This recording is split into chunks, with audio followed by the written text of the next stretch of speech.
Hoje vamos finalmente entender o que é hemorroida. Imagine que eu pegue um sabre de luz e corte você ao meio, de tal maneira que eu possa identificar as estruturas dessa região, onde existem dois músculos, o esfíncter interno e o esfíncter externo, que se contraem e proporcionam o fechamento completo do ânus.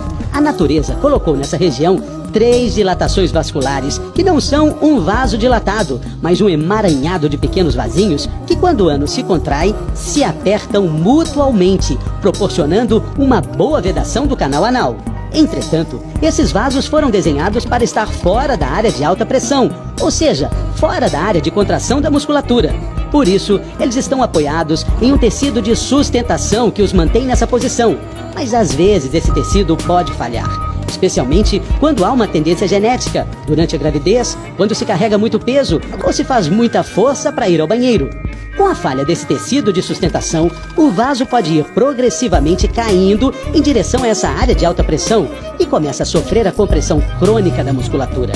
Assim, com o tempo, esses vasos vão se dilatar e transformar em varizes. Isso ainda não é a doença hemorroidária. Para que ocorra a doença hemorroidária, uma das 3 coisas deve acontecer. A primeira delas é que quando esse vaso fica muito dilatado e sua parede muito fina, ele pode furar e causar sangramento hemorroidário. Esse sangramento, em geral, é vermelho, pinga no vaso, suja o papel e é indolor.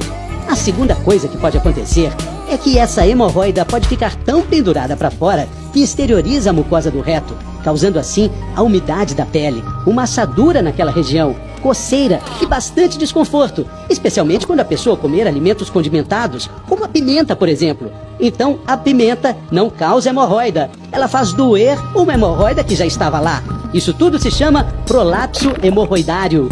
A terceira coisa que pode acontecer é um pouquinho mais difícil de explicar. Conforme o vaso dilata, o sangue vai correr dentro dele um pouquinho devagar.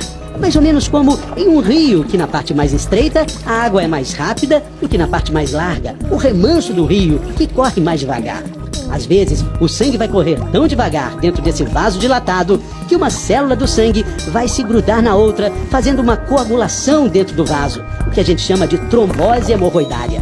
Isso causa dor, desconforto, processo inflamatório e um nódulo na região do ânus. Tudo isso é sinal que você tem uma doença hemorroidária, e conhecer a doença é muito importante para saber como evitar.